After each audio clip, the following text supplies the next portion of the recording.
ওই দেখেন আমরা এদিকে রাস্তা বানাইছে যে রাস্তার অবস্থা ওই ও রাস্তাতে দিছে না এখন আমরা কিটা করব ওই দেখেন দেখছেন না আপনারা সবাই দেখলেন মন্ত্রী মিনিস্টার সবাই দেখেন।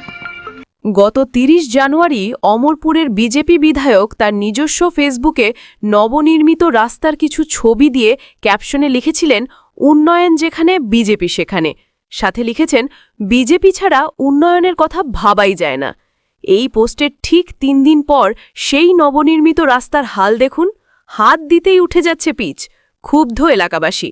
লক্ষ কোটি টাকা ব্যয়ে নির্মিত দেববাড়ি বাজার থেকে ছবিমোড়া মেন রোড পর্যন্ত রাস্তাটির কাজ শেষ হওয়ার আগেই উঠে যাচ্ছে পিচ। আসলে বিধায়কবাবুর এই ভিডিওটি দিয়েও ফেসবুকে আরেকটি পোস্ট করা দরকার, আর ক্যাপশনে লেখা দরকার দুর্নীতি যেখানে বিজেপি সেখানে। বিজেপি ছাড়া তোল্লাবাজির কথা ভাবাই যায় না। এটা শুধু অমরপুরের ঘটনা নয়, সারা রাজ্য জুড়েই একই ছবি।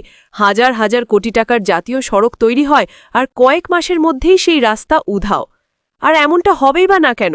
মণ্ডল থেকে বিধায়ক, বিধায়ক থেকে মন্ত্রী, সবাই কাজের বরাদ্দ থেকে নেয় পার্সেন্টেজ, কমিশন, মন্ত্রীর ভাষায় সোর্স মানি।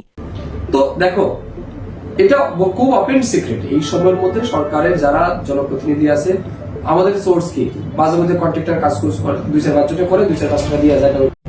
এই সোর্স মানি, কমিশনখড়ি, দুর্নীতিবাদ চক্র যতদিন রাজ্য চালাবে ততদিন ত্রিপুরায় উন্নয়ন নয়, শুধু ভাঙা রাস্তা, ভাঙা স্কুল, ভাঙা ভবিষ্যৎ।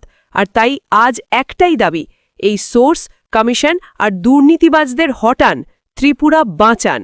কিভাবে কাজ করছে ভাবাই যায় না। এত সুন্দর রাস্তা, আপনি এত ভালো লাগছে এখানে। যারা উন্নয়ন দেখতে পান না, একবারে ক্যাটারেক্ট অপারেশনটা আপনারা করিয়ে নিন।